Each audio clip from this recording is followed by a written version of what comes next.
Yes, sirree. I'm not freaking blind, guys. It's Gweilo style. I think it's Thursday. You could die. Yeah. Son of a bitch. Geez, you know. Oh, yeah, because it goes on and on and on. For all you haters, there's something to chew on for the next couple of... Welcome back to the Gweilo 60 channel. You know, I watch the news. I see what's going on around the world, and it is a screwed up world in some countries. You wonder why India. You know, India and China started back in the day about the same, and China went whoof, and India just sort of sat where it was. And you got to wonder why. Could it be that they don't have the right frame of mind to be a superpower? I know they're part of the BRICS, and you know, and I'm pro China. I'm pro BRICS. I'm pro different type of organization than what we have with the G7.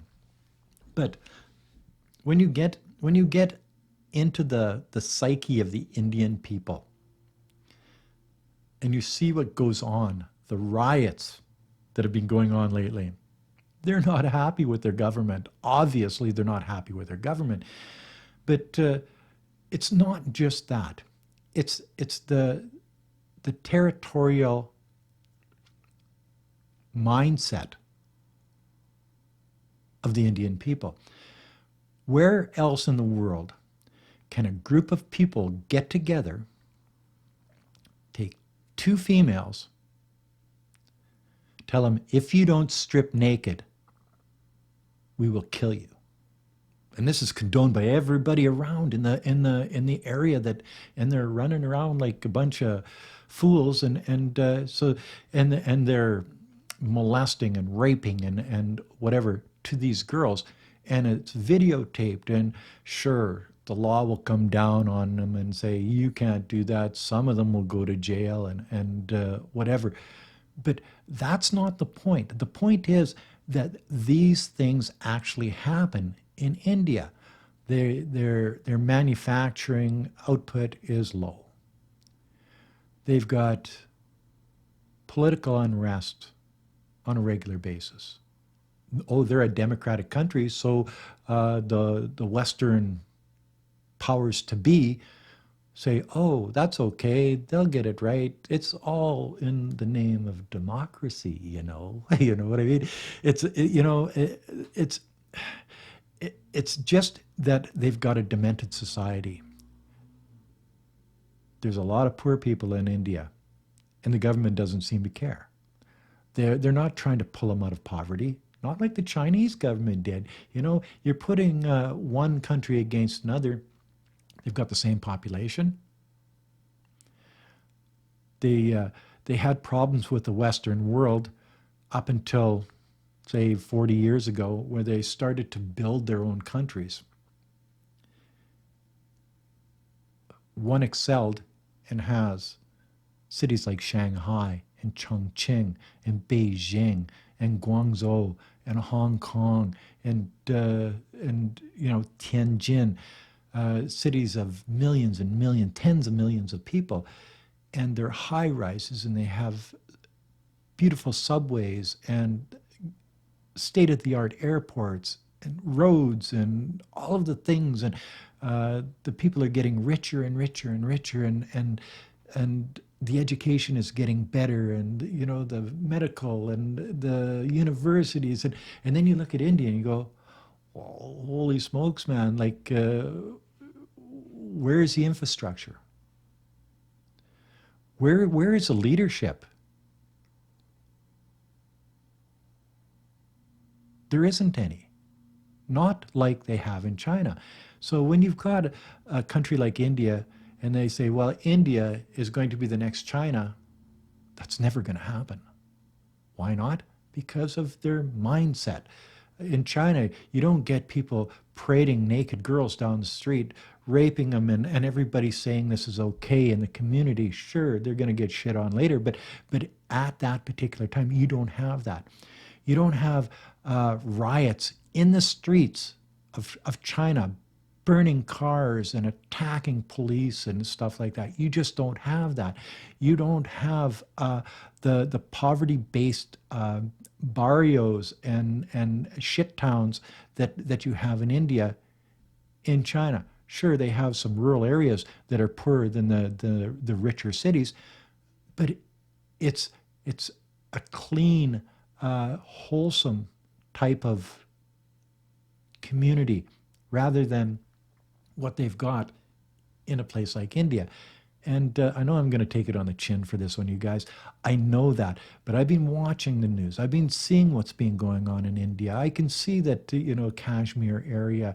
I can see the hate between the Pakistani government and the Indian government. I can see that area of the world with all of their disagreements and whatever. But it it doesn't matter on the world stage because the Western world is so focused on China right now and saying, well, China's a threat. Why isn't India the threat? Because India isn't competition to the Western world at this point. If India ever got to what China is right now, India would be the enemy.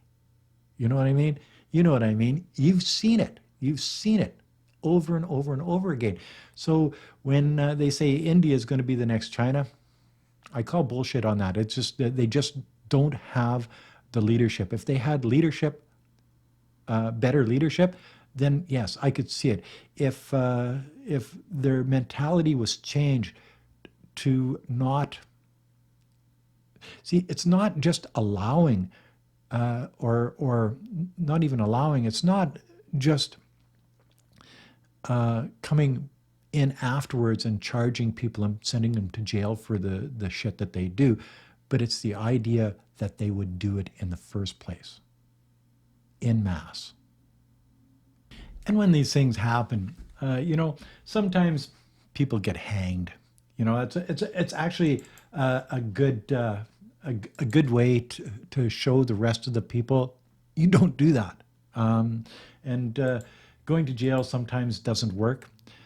And a little harsher punishment. See, we don't have that in the West as much as we should. And in Canada, we don't have it at all.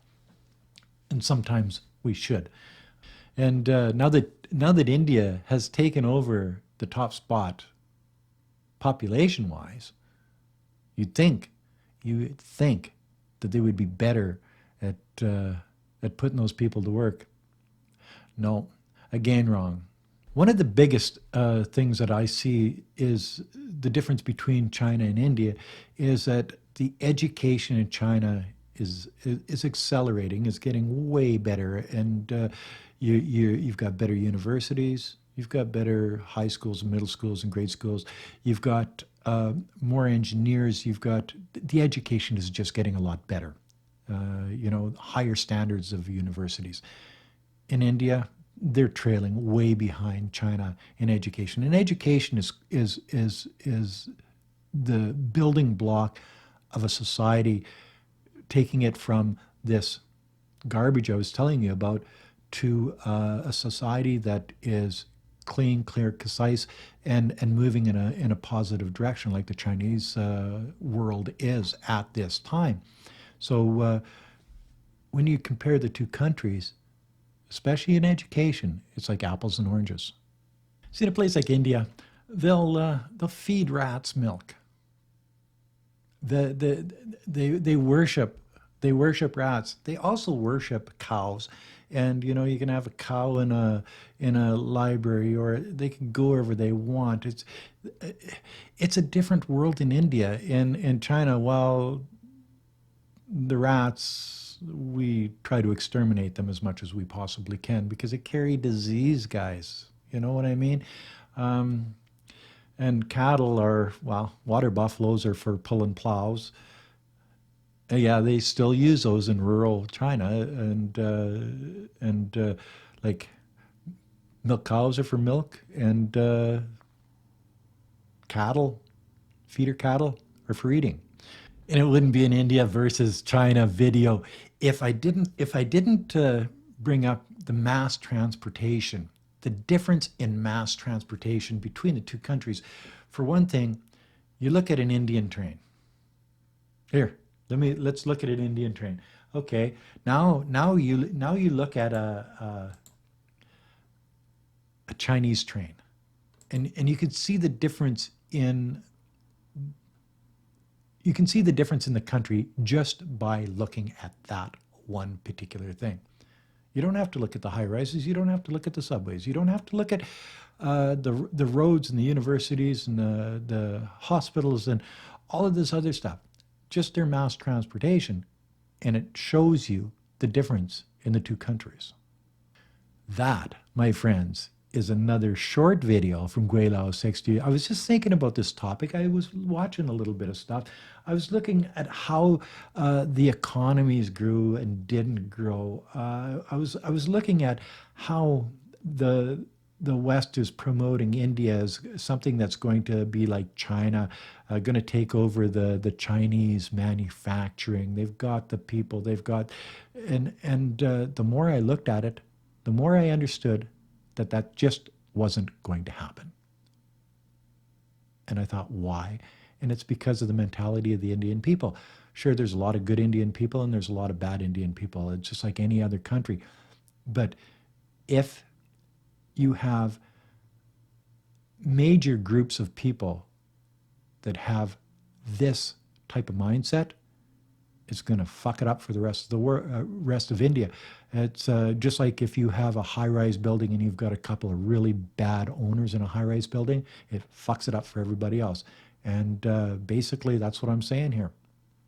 Until they purge their country of this type of thinking, this type of actions, they're never going to be any more than what they are today. Anyway, that's another video from Gweilo 60. If you like this video, subscribe, hit the subscribe button. I'm going to be doing some more on the India-China thing, but this is just the first one. Anyway, until next time, peace out. Bye now.